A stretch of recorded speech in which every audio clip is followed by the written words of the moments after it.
Al fin Elizabeth enmudeció.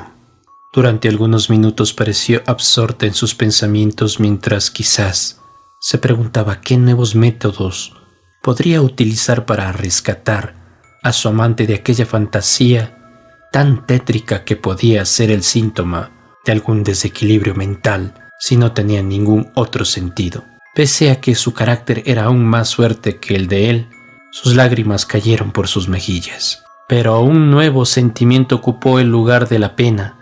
Sus ojos se encontraban clavados fijamente sobre el velo negro cuando sus temores se acumularon a su alrededor, como si un repentino crepúsculo hubiera atravesado el aire. Se incorporó y temblando permaneció frente a él.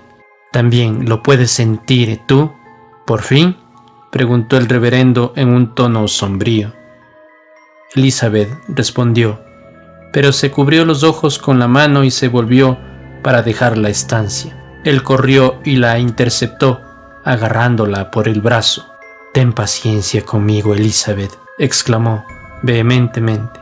«No me abandones, aunque este velo se interponga entre nosotros sobre la tierra. Sé mía, y en el futuro no habrá ningún velo sobre mi rostro, ni sombra alguna entre nuestras almas. No es más que un velo mortal, no para toda la eternidad. Oh, no sabes lo solo que me siento y lo asustado que estoy detrás de mi velo negro. No me dejes para siempre en esta desdichada oscuridad. Levántate el velo una sola vez y mírame a la cara», dijo ella. «Nunca». «Es imposible», le respondió el reverendo Hopper. «Entonces adiós», exclamó Elizabeth. Ella libró su brazo de los dedos que la agarraban y se alejó con lentitud, deteniéndose en la puerta para echarle una larga y nerviosa mirada que pareció atravesar el misterioso velo negro. Pero en medio de su dolor el reverendo Hopper sonrió al pensar que únicamente era un símbolo material y lo había separado de la felicidad. Desde entonces no se hicieron más intentos para descorrer el velo negro del reverendo Hopper, ni para esclarecer, mediante consultas directas, el secreto que tal vez ocultaba. Las personas que eludían los prejuicios populares lo consideraron simplemente un capricho excéntrico, como los que tan a menudo se mezclan con los actos cuerdos de seres racionales, cubriéndolos con una imagen de demencia propia. Pero para la mayoría el buen reverendo Hopper era objeto de aprensión. No podía pasear por la calle relajado, pues tenía la seguridad de que los mansos y los tímidos se apartaban para evitarlo, mientras que otros se afanaban por cruzarse en su camino. La impertinencia de estos últimos le obligó a renunciar a su habitual paseo al atardecer hasta el cementerio, pues al apoyarse pensativamente contra la verja, siempre se asomaban rostros desde detrás de las lápidas para espiar su velo negro. Se había extendido la fábula de que eran las miradas de los muertos las que lo llevaban hasta allí. Ello le afligía hasta el mismo fondo de su benévolo corazón, viendo cómo los niños huían ante su sola presencia, interrumpiendo sus más alegres juegos cuando su melancólica imagen se asomaba en la lejanía. Aquel temor instintivo constituía la prueba más evidente de que un horror sobrenatural estaba relacionado con las fibras del crespón negro. Todos conocían que sentía una antipatía tan profunda por el velo que nunca pasaba voluntariamente frente a un espejo, ni se inclinaba para beber en un estanque sosegado, para no asustarse de sí mismo, viendo su figura reflejada en la superficie tranquila. Esto era lo que hacía creíbles los rumores de que la conciencia del reverendo Hopper se sentía atormentada por un crimen espantoso, que debía ocultarse o insinuarse de una manera menos peregrina que aquella. Así pues, desde detrás del velo negro surgía una nube que oscurecía el sol, como si fuese una ambigüedad de pecado o pesar que rodeaba al pobre sacerdote de manera que ni el amor ni la compasión podían alcanzarlo. Se murmuraba que los fantasmas y los demonios se confabulaban con él. Andaba siempre sumido en su sombra, conmovido por escalofríos y pavores externos, tanteando a ciegas de su propia alma o atisbando a través de aquel crespón que oscurecía el mundo entero. Hasta el rebelde viento respetaba su terrible secreto y nunca osaba levantar el velo con su aliento. Pero el buen señor Hopper continuaba sonriendo tristemente a los pálidos semblantes de la turba humana con la que se cruzaba en su camino. En medio de todos estos infortunados defectos ya mencionados, el velo negro ejercía una influencia beneficiosa, convirtiendo a quien lo lucía en un clérigo muy eficaz. Con la ayuda de su misterioso complemento, el pastor se convirtió en un hombre dotado de un inmenso poder sobre las almas atormentadas por el pecado. Sus conversos lo contemplaban siempre con un respeto muy peculiar. Esa negrura lo ayudaba a apiadarse de todas las oscuras penas. Los pecadores moribundos llamaban a gritos al reverendo Hopper, y no exhalaban su último suspiro hasta que él aparecía, aunque cuando se inclinaba para susurrar su consuelo, siempre temblaban al ver tan cercano el rostro cubierto. Estos eran los horrores que causaba el velo negro, a pesar de que la muerte había desnudado su rostro. Los forasteros acudían desde muy lejos para asistir a su iglesia con el único propósito de contemplar su silueta, ya que les era imposible apreciar su rostro. Pero muchos se aterrorizaban antes de la partida.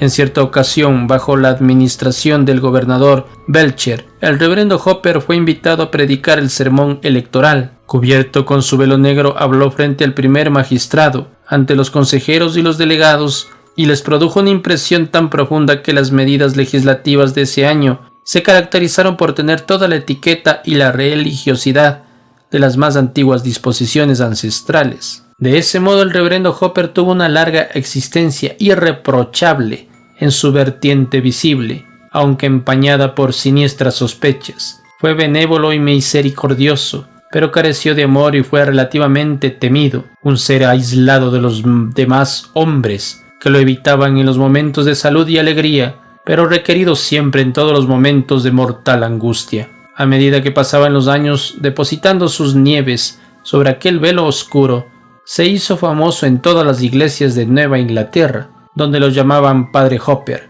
Casi todos sus feligreses, que ya eran maduros cuando él se había establecido en la localidad, habían muerto, de manera que poseía una congregación en la iglesia y otra más numerosa en el cementerio del templo. Y como había trabajado hasta una edad tan avanzada y había realizado su trabajo con tanto esmero, al fin le llegó al buen Padre Hopper el momento de descansar. Un grupo de personas se hallaban bajo la luz apagada de las velas en la cámara mortuoria del anciano clérigo. No tenía parientes próximos, pero allí estaba el médico, dignamente hosco pero impasible, solo empeñado en mitigar los últimos sufrimientos de aquel paciente incurable. Allí estaban los diáconos y demás miembros piadosos de su iglesia. Allí también estaba el reverendo Clark de Westborough, un joven sacerdote entusiasta que había cabalgado apresuradamente para orar junto al lecho del clérigo moribundo. Allí estaba la enfermera, que no era una ayudante venal de la muerte, sino más bien alguien cuyo efecto sereno se había mantenido en secreto durante largo tiempo, en soledad, en medio de la frialdad de los años, y no estaba dispuesto a apagarse ni aún en esa hora fatal. ¿Quién sino Elizabeth? Y allí reposaba la canosa cabeza del buen Padre Hopper, sobre una almohada mortuoria, con su velo negro ceñido aún alrededor de la frente y extendido sobre el rostro, de manera que el resuello de su débil aliento, cada vez más dificultoso, lo hacía agitar. Ese trozo de tela se había interpuesto entre él y el mundo durante casi la totalidad de su vida. Había conseguido apartarlo de la gozosa fraternidad y del amor femenino, manteniéndole encerrado en la más lamentable de las prisiones, la de su propio corazón, y aún seguía desplegado sobre su cara, intentando ahondar la penumbra de ese cuarto sombrío y ocultarle los rayos del sol de la eternidad. Durante bastante tiempo su mente se había mostrado confusa, oscilando sin precisión entre el pasado y el presente, adelantándose por momentos, si así se puede decir, hacia las sombras de un mundo por venir. Había padecido ataques de fiebre que lo agitaban por todas partes y consumían las pocas energías que le restaban, pero en mitad de sus accesos más convulsos y de los más delirantes desvaríos de su mente,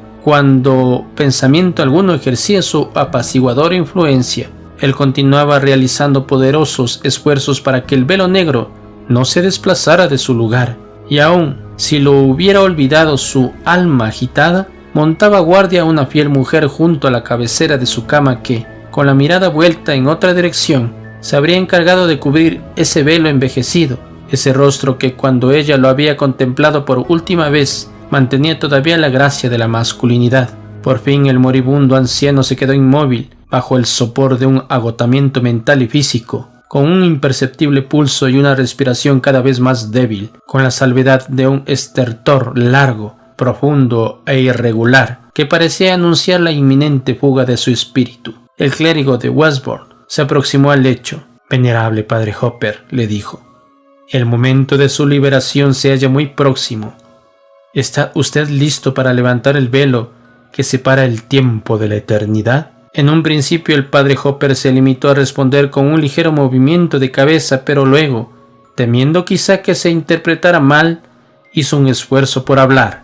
«Sí», dijo con la voz ya apagada, «mi alma sufrirá una paciente fatiga hasta que se alce ese velo». «Y es justo», le insistió el reverendo Clark, «que un hombre tan entregado a la oración, de una conducta tan recta, santo en los hechos y en el pensamiento, hasta donde la prudencia mortal puede juzgar, es justo que un padre de la iglesia deje una sombra sobre su memoria, capaz de deshonrar una vida tan pura.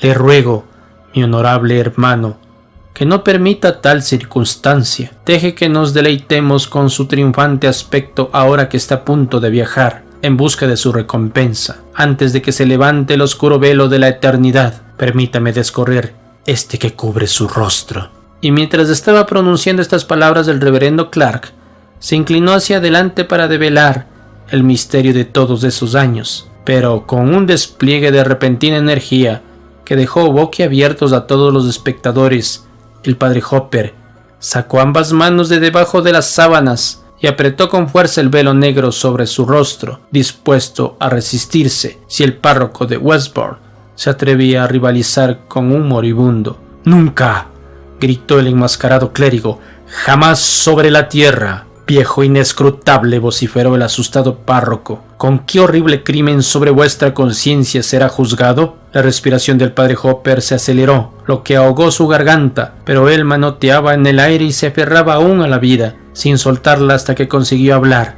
Incluso se levantó en el lecho, donde permaneció sentado, ceñido por los brazos de la muerte, temblando, mientras aquel velo negro colgaba espantoso, en ese último instante donde se acumulaban los terrores de toda una vida. A pesar de todo ello, la sutil y triste sonrisa que había esbozado tantas veces pareció resplandecer en ese momento desde la oscuridad, recreándose sobre los labios del padre Hopper. «¿Por qué os hago temblar solo yo?», exclamó paseando su rostro cubierto sobre el grupo de pálidos espectadores. «Debéis temblar también los unos ante los otros. Los hombres me han esquivado y las mujeres no me han tenido compasión alguna, y los niños han gritado y huido solo por mi velo negro. ¿Qué es lo que ha motivado que este crespón fuese tan cruel, sino acaso el misterio que simboliza bajo su obscuridad? Cuando el amigo le muestre al amigo lo más profundo de su corazón, cuando el enamorado le muestre el suyo a su mujer amada, cuando el hombre no se oculte inútilmente de la mirada de su creador,